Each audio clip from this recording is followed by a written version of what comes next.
O governo brasileiro emitiu nota informando ter tomado conhecimento com grave preocupação do fechamento de 7 emissoras de rádio católicas na Nicarágua no último dia 1º de agosto.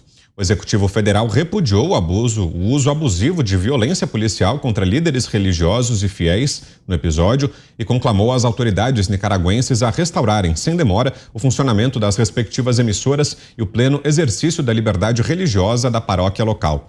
Também foi relembrado o artigo 18 do Pacto Internacional sobre Direitos Civis e Políticos, no qual o direito à liberdade de religião, opinião e expressão deve alcançar a todos. Por fim, o governo brasileiro, fundador de uma aliança internacional para a liberdade de religião ou crença, criada em 2020 e com 36 países aderindo ao grupo, pediu o fim da perseguição. Como já mostramos em outros momentos aqui em Os Pingos nos Is, líderes católicos já foram cercados por policiais e precisaram se refugiar dentro das igrejas para não serem presos.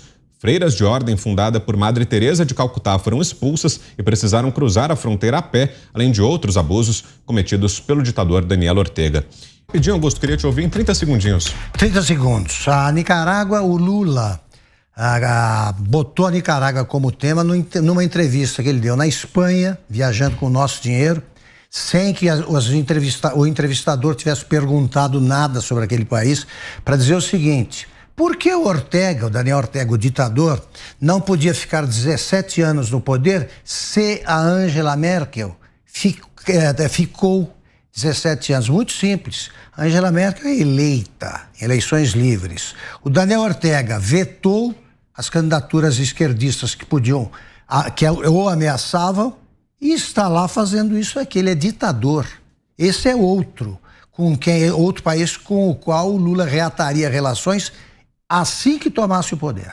Trecho de uma entrevista do ex-presidente ao jornal espanhol El País causou polêmica. Ele comparou a reeleição do ditador da Nicarágua, Daniel Ortega, aos mandatos da chanceler alemã Angela Merkel, eleita democraticamente. Por que a Angela Merkel pode ficar 16 anos no poder e Daniel Ortega não?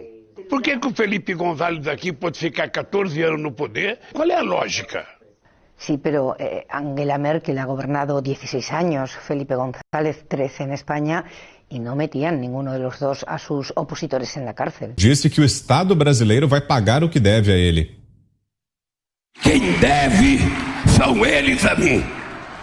Porque em algum momento o Estado vai ter que devolver e me pagar os prejuízos que eles causaram na minha vida. Por fim, o petista resolveu fazer considerações sobre liberdade religiosa no Brasil. O pastor que segue ele não pode ser pastor, não acredita em Deus, não pode falar em nome de Deus. Segundo o site R7, após a Igreja Universal rebater investidas do PT aos fiéis, militantes e simpatizantes do Partido dos Trabalhadores que participavam de uma carreata teriam vandalizado um templo na cidade de Goianinha, no Rio Grande do Norte. O ataque ocorreu na noite do último sábado, quando os petistas arremessaram fezes na porta do templo que estava fechado no momento. A Igreja Universal divulgou nota repudiando os ataques e relembrando que essa não é a primeira vez que a esquerda promove os atos. Em setembro de 2018, um vigilante da sede da Universal na cidade de Fortaleza foi agredido por 12 militantes do PSOL e há 8 dias antes do segundo turno, uma igreja em São Paulo foi pichada e a grade de proteção arrancada. Nesse ano, o petista Renato Freitas liderou uma invasão à Igreja Católica na cidade de Curitiba para protestar. O vereador chegou a perder o mandato por quebra de decoro parlamentar, mas teve o cargo restabelecido recentemente pelo ministro Luiz Roberto Barroso.